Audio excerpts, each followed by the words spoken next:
narasumber yang sama. Kita masih bersama Bang Saleh dan juga Bang Saediman. Terima kasih masih setia ya.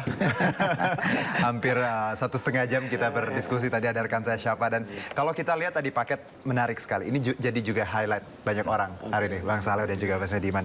Bagaimana Maung Garuda ini memang tampilannya luar biasa, warna putih keren seperti itu. Nah, kalau saya ke Bang Saleh, apa makna sebenarnya yang ingin Pak Prabowo sampaikan melalui tadi arak-arakan ini plus menggunakan Maung Garuda ini?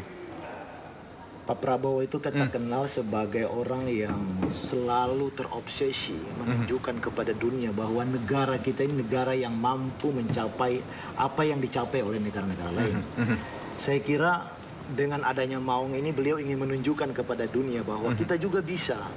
Kita bisa memproduksi mobil-mobil yang hebat, kita punya tenaga-tenaga ahli yang hebat, kita punya anak-anak bangsa yang hebat, kita punya seluruh sumber daya yang dibutuhkan untuk mencapai hal-hal yang dicapai oleh negara-negara lain. Beliau sampaikan itu di segala tempat, di berbagai tempat, dalam pidato-pidato beliau, dalam buku-buku beliau. Bahkan ketika kita ketika Pak Habibie, itu beliau ceritakan ketika Pak Habibie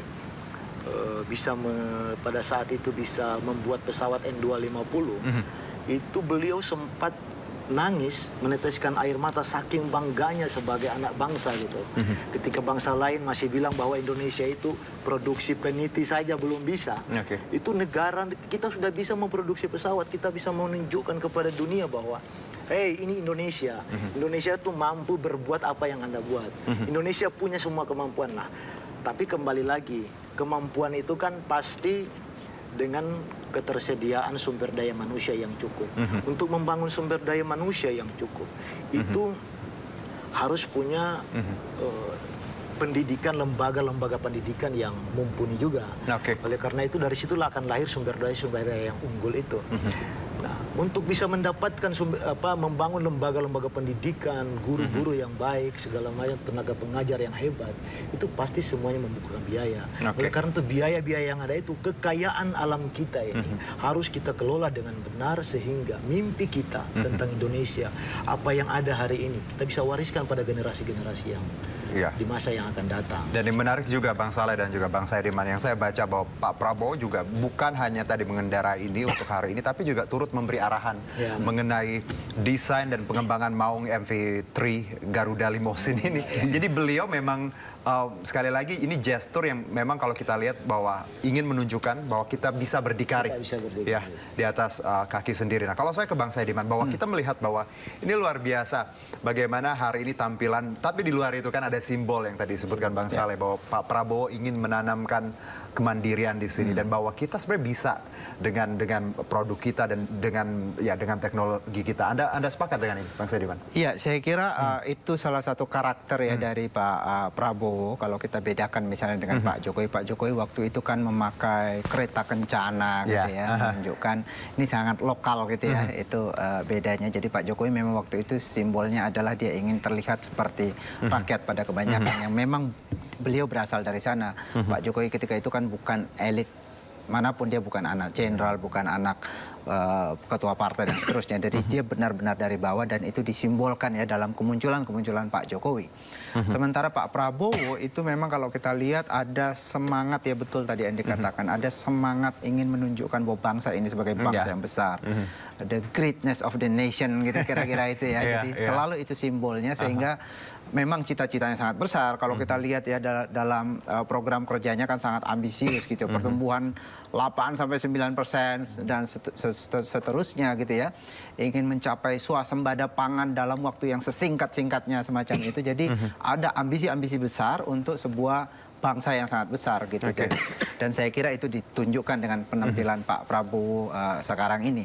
Dan itu selain keluar untuk menunjukkan itu, saya kira itu juga lebih banyak juga ditunjukkan oleh untuk publik Indonesia sendiri bahwa kita ini sebagai bangsa yang besar jangan rendah diri begitu ya, jangan minder gitu ya menghadapi bangsa-bangsa lain. Kita juga bisa sebesar mereka, dan memang di masa Pak Jokowi ini kan sudah mulai perlahan-lahan masa Pak Jokowi, kemudian masa Pak SBY gitu ya, pertumbuhan ekonomi kita masih sangat positif gitu ya, ketika dunia internasional ini mengalami persoalan ekonomi. Jadi bahkan kita sekarang sudah masuk G20, kita menjadi kekuatan ekonomi, salah satu kekuatan ekonomi terbesar dunia, 20 besar gitu ya. Bahkan kalau tidak salah kita sekarang urutan 16, dan cita-citanya kita akan masuk dalam beberapa tahun ke depan, kalau bisa masuk 10 besar, kemudian masuk 5 besar, menjadi salah satu kekuatan ekonomi. Jadi cita-cita Pak Prabowo ini memang ingin menciptakan masyarakat atau bangsa Indonesia memang sudah besar ini benar-benar menjadi besar gitu ya, dengan segala macam indikator, terutama pada aspek ekonomi. Dan di dalam pidatonya misalnya kita dengarkan, kita tidak hanya ingin Indonesia dikenal sebagai bangsa besar hanya dalam angka-angka statistik, tapi benar-benar kemiskinan itu selesai.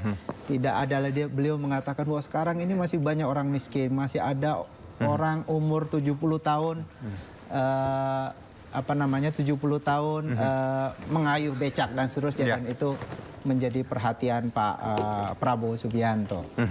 Dan kalau kita lihat juga bahwa tadi, jadi kalau kita gini, Bang Saleh dan juga Bang Sairiman, bahwa sebenarnya apa yang kita lihat hari ini setelah sumpah lalu arak-arakan sampai ke istana dengan MP3 tadi, Garuda Limousine, bahwa sebenarnya Pak Prabowo ini luar biasa ya, sudah punya istilahnya message yang ingin disampaikan. Jadi bukan sekedar seremonial, arak-arakan, tapi ada pesan yang luar biasa kalau itu yang bisa kita maknai ketika kita misalnya bicara Garuda ini. Begitu, Bang Saleh? Ya, saya sampaikan bahwa memang beliau mimpi beliau tentang Indonesia itu sepanjang yang saya dengan beliau di partai politik yang beliau sebagai ketua umum saya melihat beliau punya cita-cita yang luar biasa, punya semangat yang luar biasa untuk menunjukkan kepada dunia bahwa kita ini bukan bangsa yang ecek-ecek gitu loh. Kita ini bukan bangsa yang dalam pengertian bangsa yang bisa kalian anggap sebagai bangsa yang kecil, bangsa yang mental terjajah, kita ini lama dijajah. Kita 350 tahun dijajah Belanda, kita 3,5 tahun dijajah Jepang. Seakan-akan kita sulit sebagai bangsa ini tetap merasa, oke, hari ini kita tunjukkan kepada dunia, kita tunjukkan kepada orang di luar sana yang selim bahwa kita ini bangsa besar, bangsa yang bisa mandiri, bangsa yang bisa membuktikan bahwa dirinya mampu mencapai apa yang mereka sampaikan. Kira-kira seperti itu. Nah, kalau kita kaitannya juga Bang Sairiman dengan bahwa ini message bagaimana tadi kita berdikari, ekonomi baik, itu kan memang swasembada juga disebutkan oleh Pak Prabowo bahwa memang ini hal-hal yang menjadi poin nantinya ingin diraih dalam 5 tahun ke depan. Ini kaitannya kita tahu 1930 kemungkinan akan ada pengumuman kabinet, tapi kita masih nanti kita lihat proyeksinya seperti apa, karena ini pun beritanya memang sudah beredar tapi belum nanti lagi-lagi finalisasi di tangan Pak Prabowo. Anda melihat bahwa ekonomi nantinya di kabinet Zaken ini akan menjadi poin yang salah satu yang terpenting yang akan digenjot Pak Prabowo. Plus kita juga tahu bahwa sebenarnya beberapa menteri ekonomi ya akan melanjutkan estafet ini. Kalau kita maknai ini, saya ke Bang Sairiman, bahwa sebenarnya Pak Prabowo tidak ingin berlama-lama ketika memulai kabinet. Jadi itu kenapa diborong beberapa nama yang sudah menjabat agar nantinya transisi ini smooth dan cepat. Apakah Anda punya tafsir seperti itu ketika kita melihat nama-nama Menteri Perekonomian? Ya, saya kira itu salah satu poin terpenting ya, atau bahkan cita-cita terpenting dari Pak Prabowo. Jadi untuk mewujudkan satu bangsa yang besar tentu harus ditopang oleh ekonomi yang juga mantap gitu ya.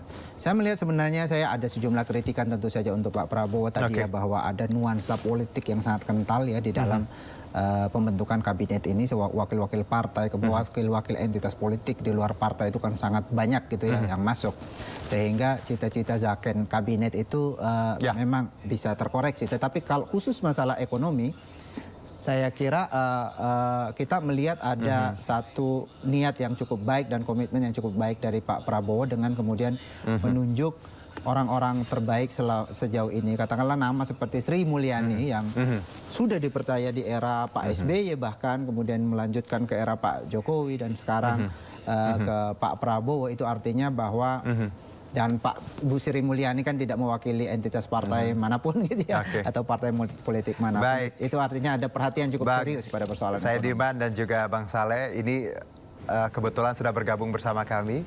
Bang Ridwan Kamil juga Siap. sudah ada melalui sambungan Zoom. Assalamualaikum Bang Ridwan.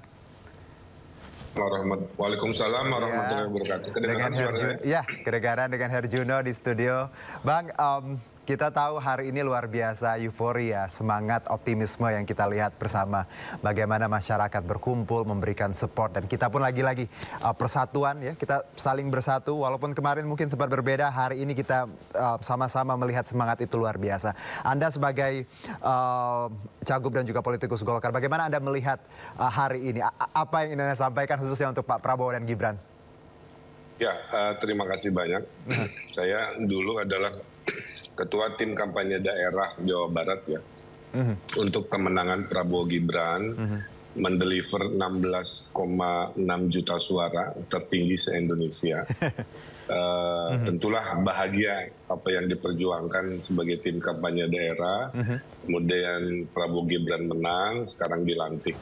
Saya ucapkan selamat bekerja, dan saya lihat komposisi kabinetnya juga, zakon kabinet, ini menunjukkan rasa optimisme tinggi agar fokus di ekonomi yang targetnya 8% ya, sebuah ambisi yang luar biasa. Karena saya jalan-jalan ke banyak negara, mereka rata-rata 3%, 2%, bahkan 1%. Kita 5% itu udah sangat bagus, apalagi ditargetkan bisa 8%. Nah, ini hanya bisa didorong oleh sebuah konsep-konsep ekonomi yang penuh dengan yang namanya investasi.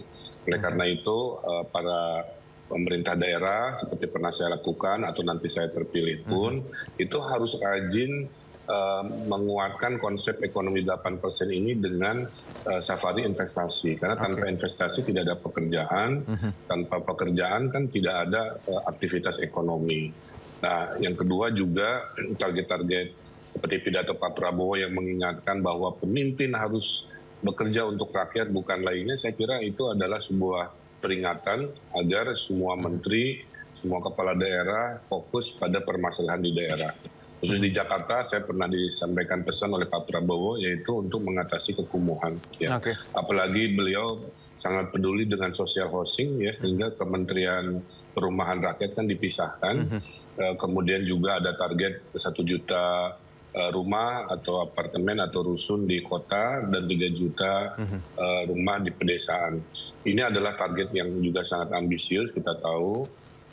Tapi saya kira dengan konsep fokus pada permasalahan rakyat, khususnya menengah bawah, saya kira ini akan tercapai. Kami sangat mendoakan bahwa mulai besok kita gaspol, ibaratnya begitu, dan berharap pilkada juga cepat selesai sehingga 2025 selama 5 tahun ke depan kita bisa fokus pada peningkatan ekonomi, kesejahteraan, dan juga keadilan. Nah, inilah yang saya tangkap dari pidato dan semangat yang saya bawa selama menyampaikan juga visi misi selama kampanye di pilkada ini. Oke, Kang, yang menarik juga tadi saya dan ya mungkin pemirsa juga melihat di media sosial dan juga televisi bagaimana Kang Ridwan ikut panas-panasan loh tadi menyambut.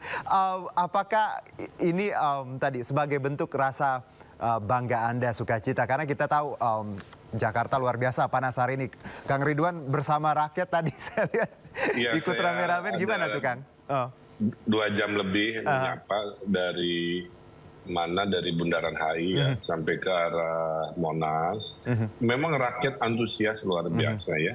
Mereka panas-panasan, jadi bertukar, ada panas sisi sini, ngumpul di pohon-pohon sisi sebelah sini. 2 jam berikutnya sambil nunggu pindah ke sisi sana. Jadi, tapi sambil sabar menunggu ya. Dan alhamdulillah saya diundang ke istana dan melihat jarak dekat. Saya bersalaman dengan Pak Prabowo tadi pas di istana ya, mewakili Partai Golkar. Ada Pak Bahlil juga dan politisi Golkar lainnya bersalaman dari dekat dan mengucapkan selamat bekerja. Dan beliau tersenyum juga menyelami saya untuk terus berikhtiar. Jadi saya kira inilah rasa haru saya, rasa bangga saya di hari seremoni ini bisa bertemu langsung dan menyemangati presiden baru kita yang insya Allah luar biasa dengan kabinet profesional. Oke. Dan target ekonomi yang kita sebutkan tadi, Kang ya. Nah, Kang, kalau Kang tadi menyebutkan di awal bahwa ketika menjadi tim juru kampanye daerah dan sekarang beliau sudah menjabat sebagai seorang presiden. Tapi kalau kita tarik lebih jauh lagi, Kang Ridwan, seperti apa kedekatan Anda dengan Presiden Prabowo? Ada momen, ya baik itu semasa kampanye ataupun dulu, momen spesial yang mungkin membekas di hati Kang Ridwan? Ya, dulu yang menemukan saya kan Pak Prabowo, Mas. Baik. Jadi waktu saya masih arsitek, waktu saya masih bingung mau bagaimana pemilihan wali kota Bandung, orang pertama yang menyambut saya, kemudian memberi nasihat untuk masuk ke terjun ke dunia politik adalah Pak Prabowo. Bahkan Pak Prabowo bikin iklan untuk pemilihan wali kota saya juga. Gitu. Nah, jadi disitulah saya terharu dan tentunya kebetulan di pemilu yang kesekian ini beliau membutuhkan dan kami satu koalisi, kebetulan Golkar kan mendukung ya, sehingga saya bilang Pak izin untuk membalas budi Bapak, dulu saya jadi seperti ini karena jasa Bapak menemukan dan memoles saya izin menjadi ketua tim kampanye daerah di Jawa Barat. Beliau sangat senang dan kita kerja serius, Mas. Makanya tadi saya bilang kita mendeliver, menghasilkan jumlah suara terbesar se-Indonesia itu datang di Jawa Barat ya. Hampir 16,6 juta suara. Nah, pengalaman-pengalaman itu. Kemudian pernah 4 mata beberapa kali di Hambalang, di Kertanegara juga, sering diajak makan malam oleh Pak Prabowo juga. Dan salah satu alasan saya ke Jakarta juga adalah nasihat dari Pak Prabowo yang mengatakan bahwa akan dibutuhkan di Jakarta dengan tantangan setelah tidak lagi ibu kota, ilmu-ilmu Kang Emil untuk ketata kotaan, arsitektur, pasca IKN ini sangat dibutuhkan. Tapi pesan terbesar nasihat beliau ke saya adalah yuk Kang sama-sama bereskan yang namanya kekumuhan ya di Jakarta dengan cara-cara yang inovatif dan humanis dan inklusif kira-kira. Nah itulah nempel terus Mas ya nasihat beliau yang pasti akan saya jadikan panduan jika takdirnya saya menjadi gubernur Jakarta. Oke, jadi kalau kita bicara personal, sosok beliau tadi seperti Kang Ridwan sebutkan adalah sosok yang menemukan Kang Ridwan ya dari awal. Betul. Bagaimana membantu sampai sekarang mengajak ke Jakarta, kurang lebih seperti itu ya Kang ya. Kang, kalau kita lihat juga sosok Prabowo, beliau jenderal seperti itu dan persistensinya luar biasa. Saya melihat beliau bagaimana endurance yang kita tahu panjang sekali. 5 kali. Dan ini nggak dimiliki banyak orang ketika berjuang kan ya, ketika berkompetisi gitu. Anda melihat bahwa hari ini dengan victory-nya, dengan pidatonya yang luar biasa, swasembada, berdikari, tadi kita melihat pembangunan dan jangan berpuas diri. Apakah sosok ini memang menurut Anda adalah inspirasi yang luar biasa untuk seorang Ridwan Kamil selain tadi memang kenal dekat, dan apa yang Anda lihat hari ini dari pidato dan tadi yang kita lihat bersama di Senayan? Saya sering seminar ya ke anak-anak muda. Saya bilang kalau Anda dalam hidupnya sedang berusaha tapi belum sukses, Anda harus ingat cerita Pak Prabowo Subianto. Ya. Allah berikan sebuah takdirnya dengan waktu yang terindahnya. Harus melalui dulu kan ini kali kelima ya. Yang pertama kan konvensi Demokrat dulu, Golkar maaf, kemudian wakilnya Ibu Mega kontestasi, kemudian Pak Jokowi 2 kali, dan berikutnya kemarin ibaratnya usahanya tuh dari dari pagi, siang, sore, Allah kabulkannya maghrib lah kira-kira gitu ya. Oke. Nah, ini harus jadi sebuah teladan. Kalau kita fokus dan yakin pada cita-cita, kita jangan pernah menyerah. Itu adalah satu teladanan Pak Prabowo.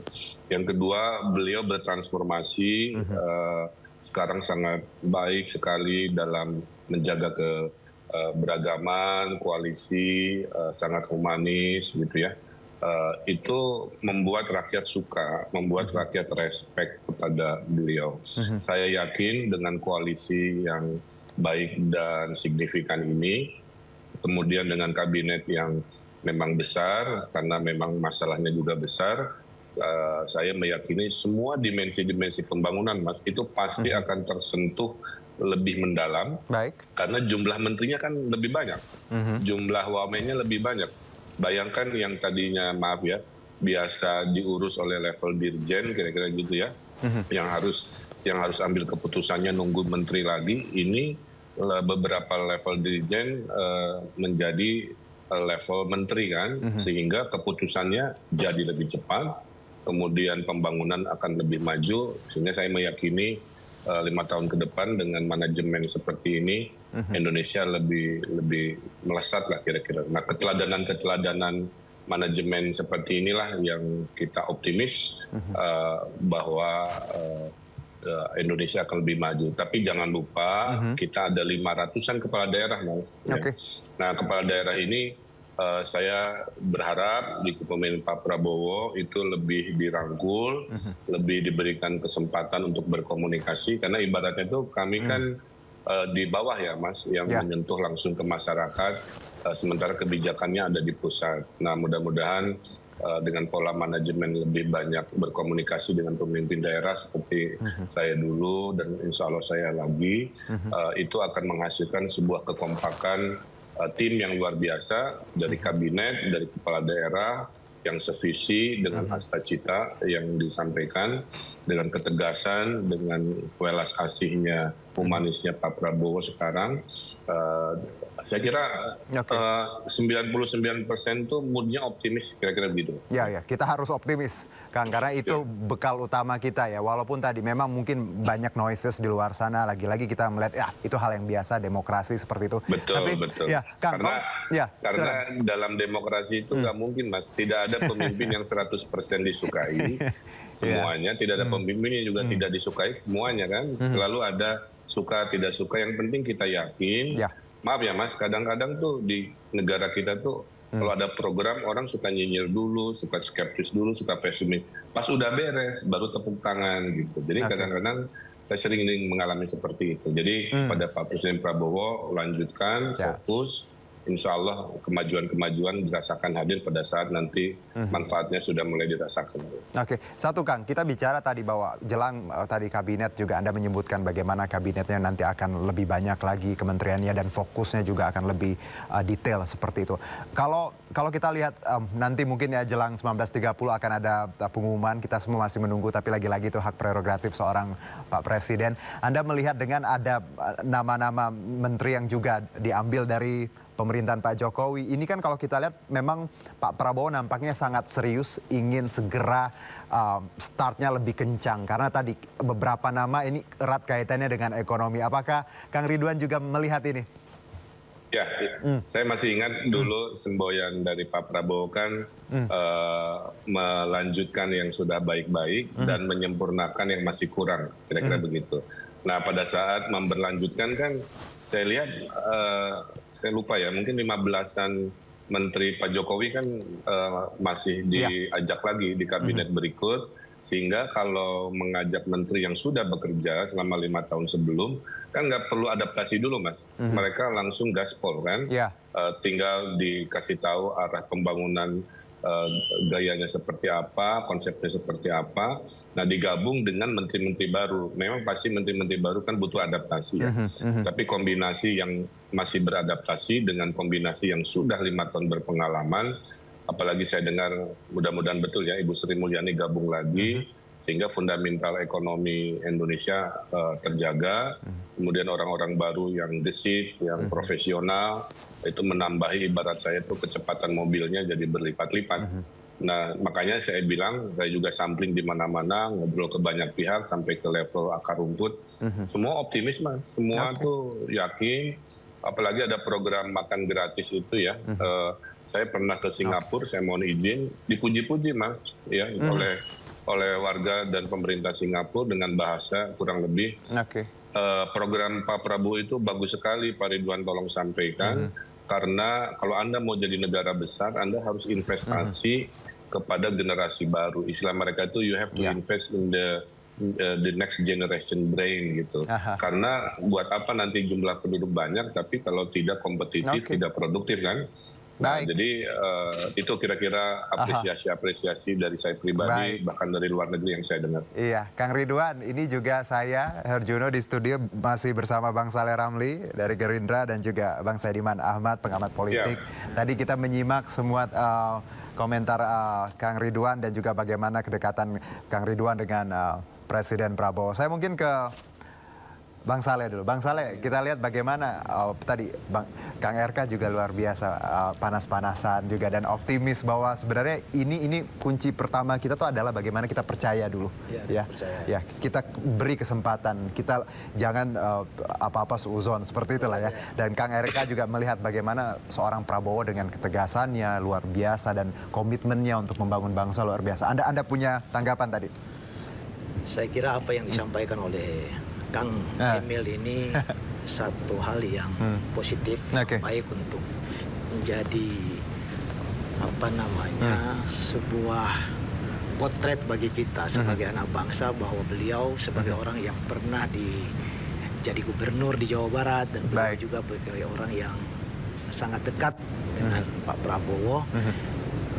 Ini bisa menjadi satu pemicu bagi kita, satu mesin bagi kita sebagai penyemangat agar supaya kita tetap mendukung beliau, mendukung Pak Prabowo dalam menyukseskan apa yang sudah dicita-citakan oleh Pak Prabowo ketika beliau masih sebelum menjadi presiden, bahkan sekarang beliau sudah dilantik menjadi presiden. Tapi ada begini, Pak Prabowo itu memang beliau punya banyak mimpi-mimpi beliau yang sangat besar terhadap bangsa ini. Dari sekian mimpi-mimpi beliau, mimpi besar beliau itu yang utama adalah beliau ingin bangsa ini mandiri. Jadi apa yang disampaikan oleh Pak Bung Karno, sering didaungkan oleh Bung Karno bahwa berdikari, berdiri di atas kaki sendiri, kita berkepribadian dalam kebudayaan, kemudian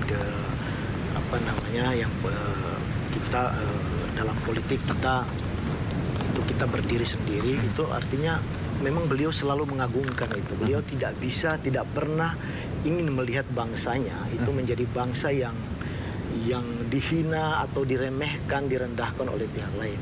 Oleh karena itu beliau katakan bahwa generasi kita ke depan, kenapa program yang hari ini katakan makanan bergizi itu sebenarnya itu peningkatan gizi. Kalau kemarin kan makanan gratis tuh, hari ini kan dirubah nomenklaturnya itu peningkatan gizi, peningkatan gizi anak.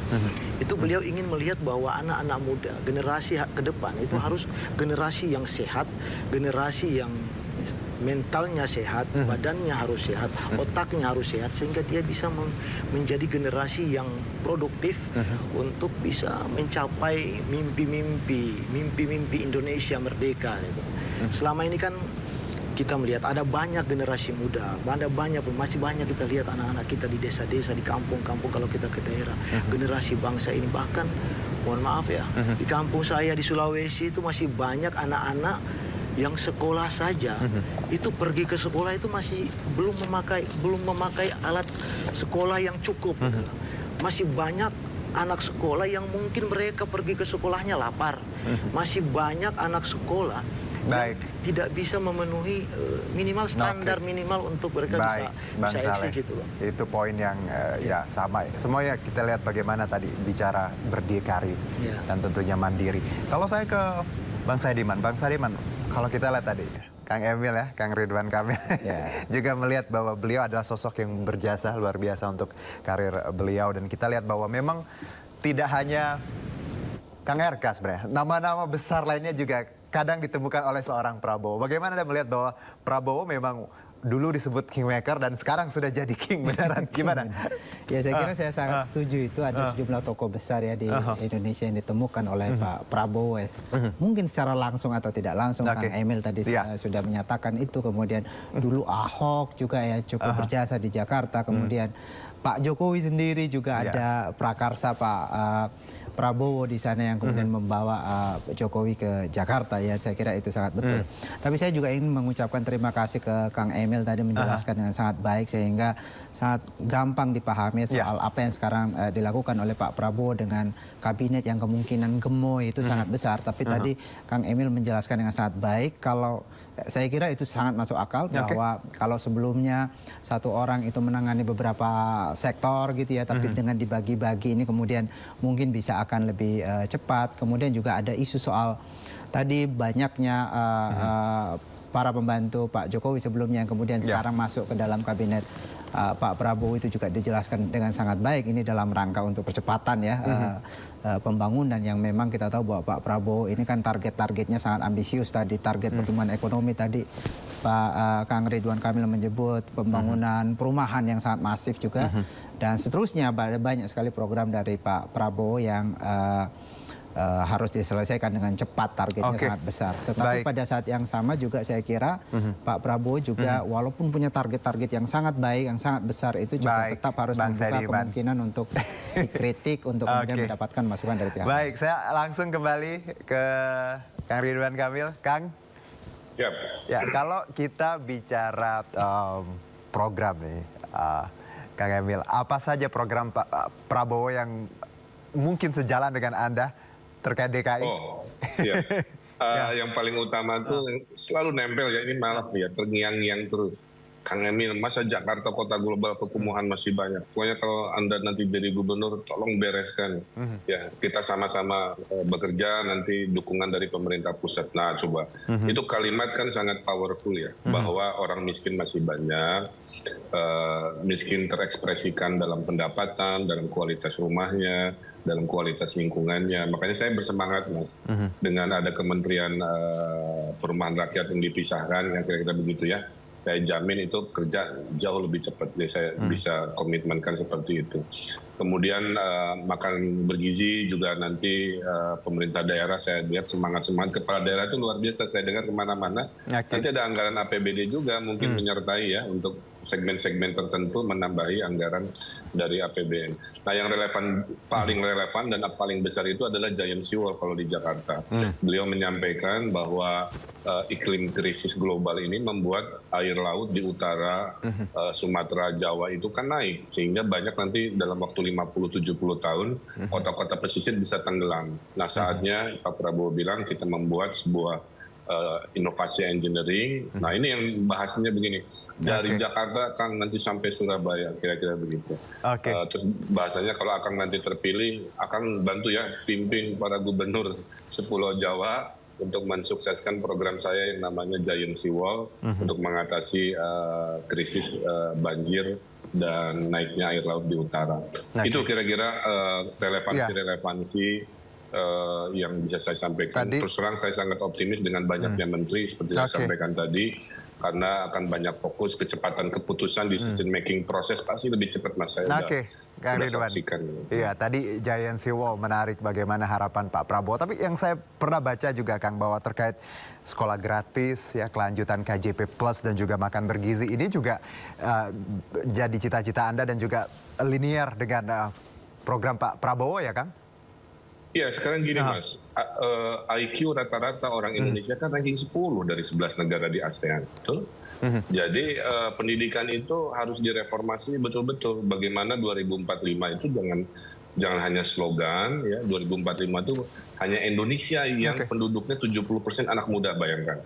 Jangan sampai 2045-nya sampai, 70%-nya sampai, tapi isinya anak-anak yang tangannya di bawah, jadi generasi peminta bansos, bukan generasi produktif, bukan generasi yang inovatif, generasi yang tangan di bawah dan lain sebagainya. Nah ini khawatir sekali, makanya nggak boleh ada stunting. Makanya makanan bergizi, kenapa saya bilang dipuji sampai oleh orang luar negeri, karena itu jangan sampai penduduk besar tapi tidak kompetitif. Nah ini saatnya fondasi makanan bergizi ini betul-betul harus dikawal, jangan sampai ada ekses negatif dalam administrasi dan birokrasinya, sehingga anak-anak kita seperti itu. Ya contohnya saya kan dulu makannya bergizi ya, pernah ada makan susu tiap hari Selasa waktu di Bandung ya, dan lain sebagainya. Ya hasilnya berpengaruh ke perkembangan otak saya juga. Mudah-mudahan hal ini terjadi juga ke generasi baru, insya Allah.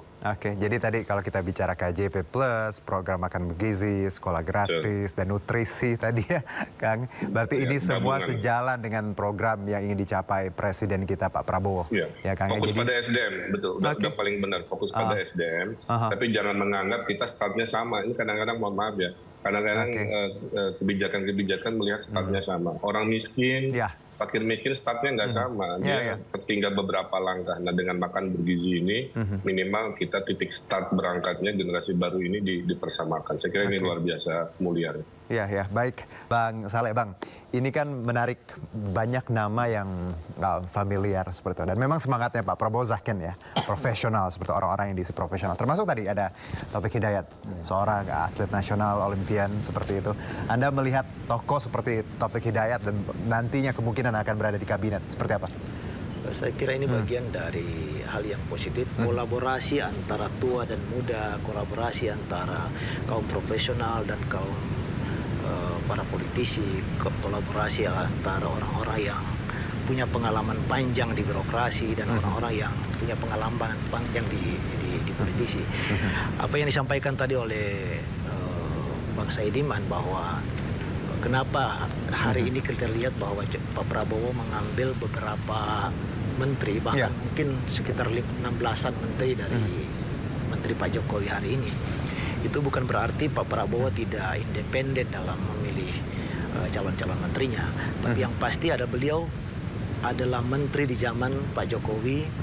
Beliau salah satu menteri yang mungkin yang pasti beliau banyak melihat dalam interaksi beliau dengan menteri-menteri yang lain.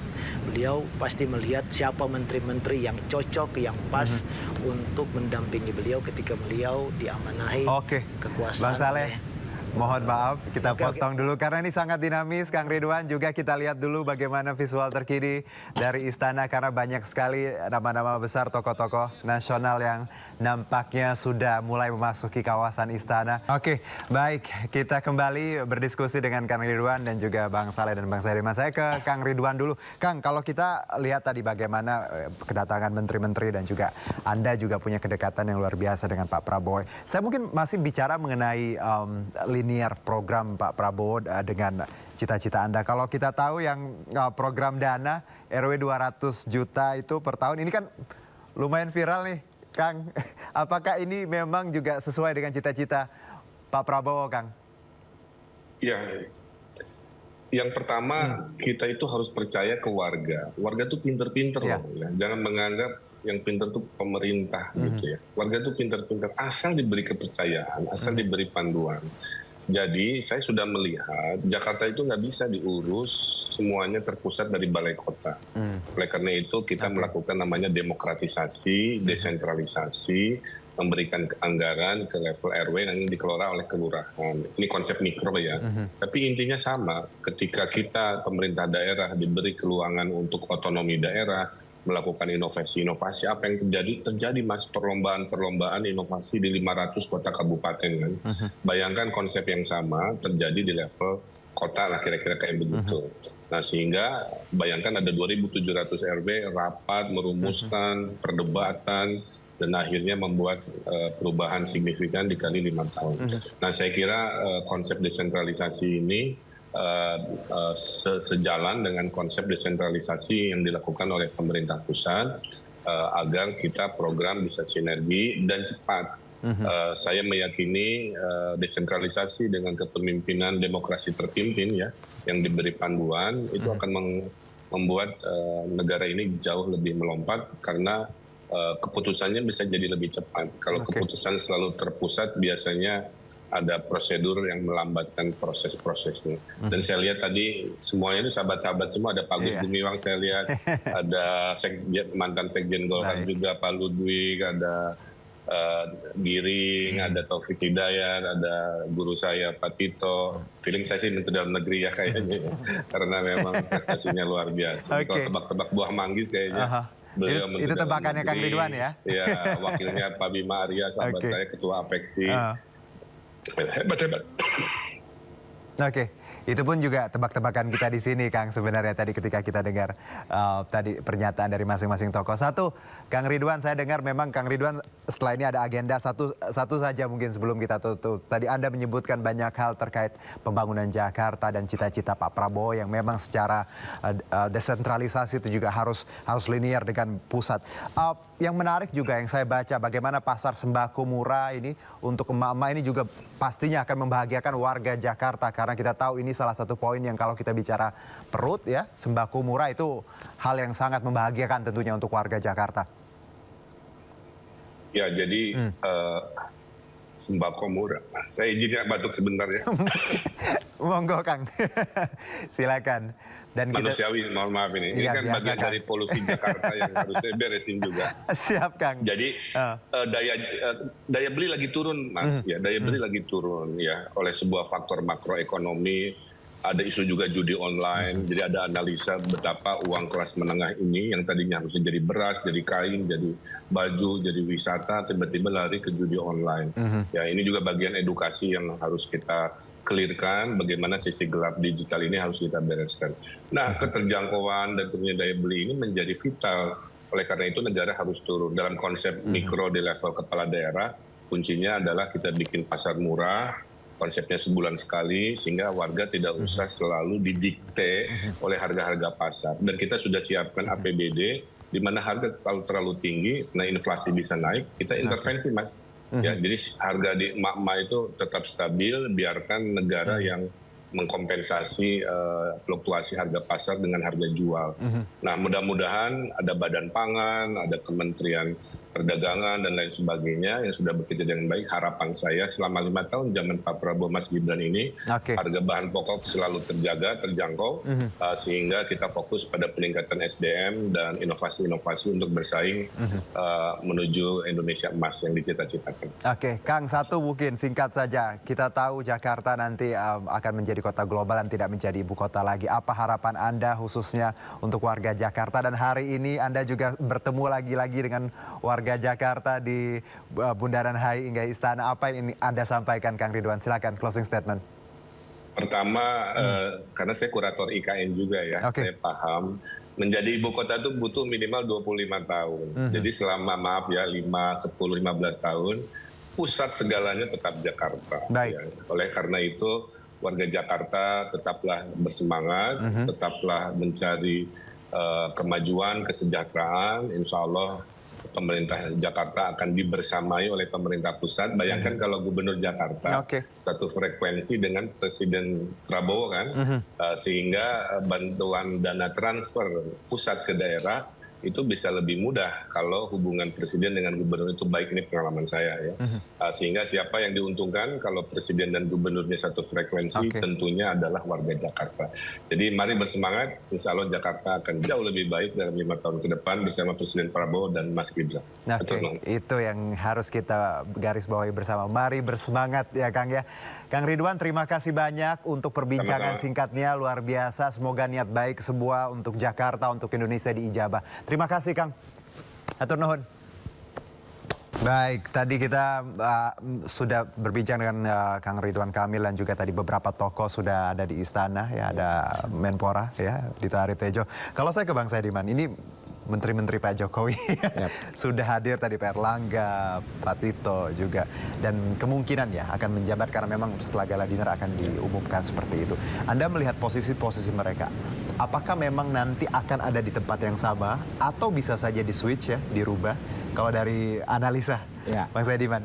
Kalau kita lihat dari semangatnya, seperti juga tadi yang disampaikan oleh Pak Ridwan Kamil, bahwa semangat kenapa kemudian muncul nama-nama atau tokoh-tokoh yang sebelumnya membantu Pak Jokowi kemudian masuk kembali ke kabinet Prabowo Subianto, semangatnya kan adalah keberlanjutan gitu ya. Dan ini juga berkali-kali disampaikan oleh Pak Prabowo Subianto, maka saya menduga mungkin akan sebagian besar akan tetap ada di posisinya sebelumnya. Kalaupun mungkin berubah, tapi dia berubah misalnya naik dari yang wakil menteri mungkin bisa naik menjadi menteri. Kemungkinan ya. Ya, nama-nama seperti Raja Juli Antoni yang kemungkinan bisa naik jadi Menteri Kehutanan karena kementeriannya juga dibagi kan, Menteri Lingkungan dan Kehutanan, atau nama-nama yang sebelumnya menteri mungkin kalaupun bergeser dia tidak bergeser terlalu jauh tapi naik. Misalnya Pak Tito tadi mungkin Kementerian Dalam Negeri tapi ada juga potensi misalnya naik menjadi Menko Polhukam. Kita tahu bahwa posisi itu kan sebelumnya ditempati oleh Pak Mahfud MD lalu kemudian diganti oleh Pak Hadi ya. Dan ya bisa saja itu kemudian ditempati di sana. Tapi nama-nama lain yang mungkin tidak agak susah bergeser, katakan tadi Pak Airlangga Hartarto. Ya kemungkinan akan tetap ya menurut saya. Kang Ridwan juga terbakarnya juga tadi. Kemungkinan akan tetap, atau Pak Ibu Sri Mulyani kan memang baik. Posisinya penting. Bang Saidiman, tahan dulu, kita kembali. Adalah akan nanti bergabung di kabinet. Saya kembali ke Bang Saidiman, tadi terpotong sebentar ya tadi. Iya. Masih kaitannya juga AHY juga hadir, seperti ada Pak Sakti Wahyu juga. Ya. Anda melihat bahwa memang nama-nama ini mungkin akan ada posisi sama atau mungkin juga bisa berbeda ya? Ya itu tadi saya kira secara umum akan tetap sama karena semangatnya untuk keberlanjutan dan kemudian juga ingin agar program kebijakan yang untuk Pak Prabowo ini setelah tadi ditetapkan sebagai presiden itu langsung jalan saja. Itu artinya kalau di switch ke posisi yang lain mungkin akan butuh waktu lagi untuk kemudian adaptasi. Tetapi tentu saja tidak menutup kemungkinan sejumlah nama yang mungkin baru masuk ke dalam kabinet Pak Jokowi kemarin itu bisa saja berpindah ke posisi lain yang lebih strategis. Misalnya Pak AHY tadi, dia kan posisinya sebagai ketua partai, tentu akan dikasih posisi. Baik Bang Saidiman, kita ke Bang Saidiman, tadi Caimin juga ini melengkapi nama-nama yang hadir dan sesuai prediksi juga ya bahwa mungkin nama-nama ini akan ada di Menko seperti itu, dan kalaupun dirubah ya mungkin beberapa lah ya. Saya itu Bang Saidiman ya. Dan tadi terutama ketua-ketua partai itu, terutama ya partai-partai yang sejak awal mendukung Pak Prabowo mungkin akan ditempatkan pada posisi yang lebih strategis, misalnya Menko tadi. Baik, kalau ke Bang Saleh, ini kan tadi sudah kita lihat prediksinya, kita pun sama-sama nebak tadi, dan ada Caimin juga ini. Anda melihat bahwa memang nama-nama ini nanti akan menduduki posisi-posisi yang sama, atau mungkin bisa berubah, atau seperti apa? Kalau dari analisa Anda, Bang Saleh. Saya melihatnya bahwa teman-teman yang akan menjadi menteri di kabinet Pak Prabowo kali ini pasti kita harapkan mereka bisa bekerja dengan maksimal sesuai apa yang diharapkan oleh Pak Prabowo. Itu yang penting.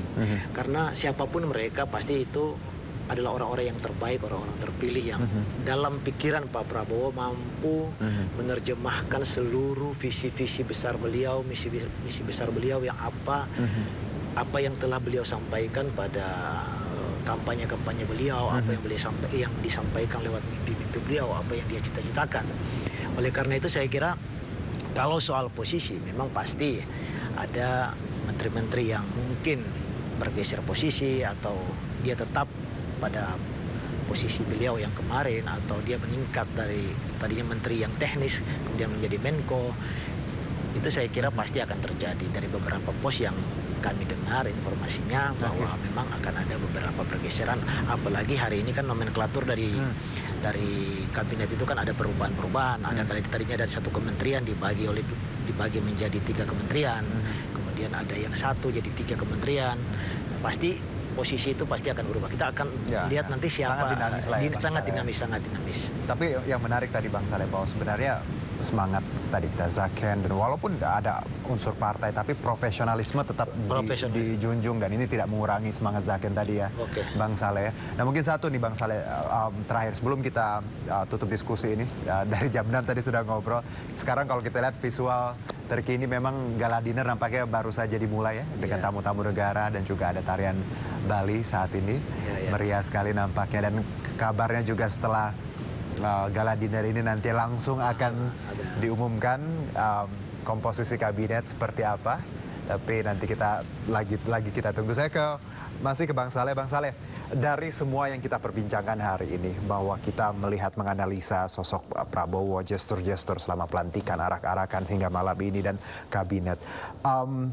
Mungkin satu, apa yang bisa kita pahami bersama terkait hari yang luar biasa ini dan bagaimana masyarakat Indonesia bersatu padu ya dengan kepemimpinan yang baru ya, sama-sama optimis dan sama-sama menata masa depan yang lebih baik. Saya sebagai satu dari anak bangsa Indonesia itu menitip punya mimpi, punya harapan besar buat Bapak Prabowo untuk bisa membawa bangsa ini sesuai dengan apa yang dicita-citakan oleh founding father kita. Harapan bangsa besar ini, harapan rakyat Indonesia yang begitu besar ini, jangan dikecewakan oleh segelintir orang yang dalam tanda petik ke depan hanya untuk menggunakan kekuasaan hanya untuk kepentingan-kepentingan pribadi mereka, kepentingan-kepentingan golongan mereka. Harapan kami adalah bagaimana mereka yang berada di kabinet di bawah komando Bapak Prabowo itu mampu memberi teladan seperti apa yang disampaikan oleh Pak Prabowo, mampu menjawab harapan-harapan dan mimpi-mimpi rakyat Indonesia yang berjumlah 280 juta ini.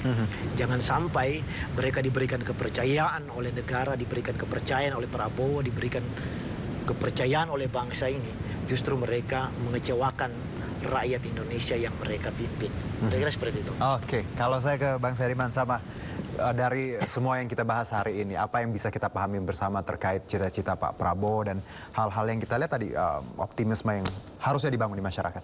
Iya, jadi yang pertama yang saya garis bawahi adalah bahwa Pak Prabowo ini adalah sosok yang punya cita-cita besar, ingin membangun bangsa Indonesia yang menjadi bangsa yang sudah besar menjadi lebih besar lagi, terutama di kancah internasional, dan itu saya kira cita-cita yang sangat mulia dan harus kita dukung bersama.